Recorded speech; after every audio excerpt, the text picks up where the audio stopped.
Pithapuram circle, Pithapuram town police station పరిధిలోని కుంతి మాధవ స్వామి temple దగ్గర park చేయబడినటువంటి ఈ సన్ఫ్లవర్ ఆయిల్ లోడ్ చేయబడినటువంటి వెహికల్ చోరీ చేయబడింది, దొంగతనం చేయబడినటువంటిది ఫిర్యాదు ఇచ్చినటువంటి అప్పారావు గారు ఫిర్యాదు మేరకు మా జిల్లా ఎస్పీ గారు అయినటువంటి బిందు మాధవ్ గారు ఆదేశానుసారం ఏఎస్పీ గారు ఉత్తర్వుల ప్రకారంగానే కొన్ని ప్రత్యేక బృందాలను ఏర్పాటు చేసి కేసు రిజిస్టర్ అయినటువంటి వెంటనే ఎస్ఐస్ని ఆ ప్రత్యేక బృందాలలో ఒక్కొక్క టీం ఇన్ఛార్జిగా నియమించి క్రైమ్ టీంను కూడా నియమించి దర్యాప్తు జరపడం అనేటువంటిది జరుగుతున్నటువంటి సమయంలో ఇంకొక నూకల లారీ ఏదైతే డ్రైవర్స్ కాలనీలోని ఒక లారీ కూడా చోరీ చేయబడినటువంటి ఆ ఫిర్యాదు మేరకు అది కూడా కేసు రిజిస్టర్ చేసి దర్యాప్తు చేస్తున్నటువంటి సమయంలో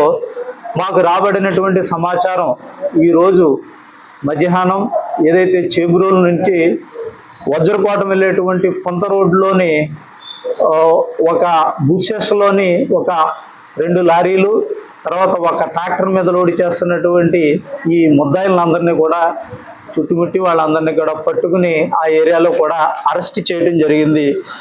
ఎవరైతే ఈ ముద్దాయిలు ఈ బెల్లంకొండ రవితేజ అనేటువంటి గతంలో కూడా ఈయన లారీ బియ్యం లోడు చోరీ చేసినటువంటి వ్యక్తిగా గుర్తించడం జరిగింది.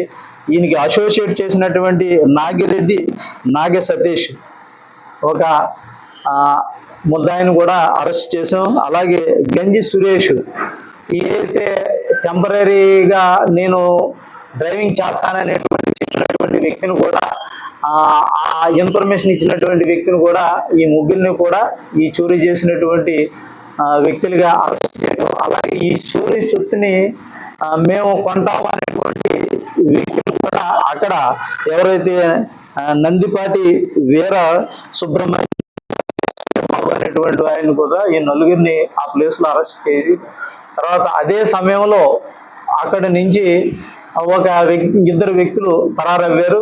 ఒక ట్రాక్టర్ కూడా ఆ ఏరియాలో ఉండటం, అదే సమయంలో అశోక్ లైలాండ్ ఒక వెహికల్ కూడా ఆ ఏరియా నుంచి వెళ్ళిపోవటం అనేటువంటి జరిగింది. ఇంకా అంటే 2 ముద్దాయిలను ఇంకా మేము ఈ కేసులో అరెస్ట్ చేయవలసి ఉన్నది. ఈ అరెస్ట్ చేసి అక్కడ ఉన్నటువంటి 2 లారీలు ఏదైతే చోరీ కాబడినటువంటి 2 లారీలు, అందులో ఉన్నటువంటి ప్రాపర్టీ ఏదైతే ఆయిల్ లోడ్ దగ్గర 46 లక్షల ప్రాపర్టీని, అలాగే నూకల్ లోడ్లో ఉన్నటువంటి 9 లక్షల ప్రాపర్టీని కూడా మేము సీజ్ చేసి ఎంటైర్ ప్రాపర్టీని ఇదంతా కూడా సీజ్ చేసి కోర్టుకి వీళ్ళందరికీ కూడా రిమాండ్ రిపోర్టు రెడీ చేసి జ్యుడిషియల్ మేజిస్ట్రేట్ కోర్టుకి ఇవాళ హాజరుపరుస్తామనేటువంటిది కూడా ఈ మీడియా మిత్రుల సమక్షంలో తెలియజేస్తున్నాం. ఇందులో ఖచ్చితంగా ఈ ఏదైతే అశోక్ లైలాండ్ ఒకటి మిస్ అయిందని అనుకుంటున్నామో దాంట్లో ఇంకా 60 బాక్సులు ఇంకా రికవరీ చేయవలసి ఉన్నది, అది కూడా రికవరీ చేస్తామనేటువంటిది కూడా తెలియజేస్తున్నాం.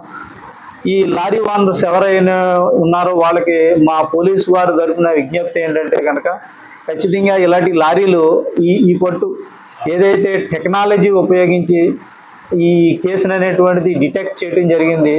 ఈ టెక్నాలజీలో కూడా ఈ దొంగలు దొరకకుండా ఉన్నటువంటిది దొరికే విధంగా వీళ్ళందరూ కూడా GPS సిస్టమ్ కూడా ఈ లారీలో వేసుకోవాలనేటువంటిది ఒకటి. ఏదైతే లారీ పార్క్ చేసేటువంటి ఏ ఏరియాలో ఉన్నాయో అక్కడ CC ఫుటేజ్ కూడా పెట్టుకుంటే బాగుంటుంది అనేటువంటిది ఒక అడ్వైజ్ చేస్తున్నాం. అలాగే మేము అవేర్నెస్ క్యాంపులు కూడా పెట్టి వీళ్ళందరికీ కూడా చెప్పడం జరుగుతుంది.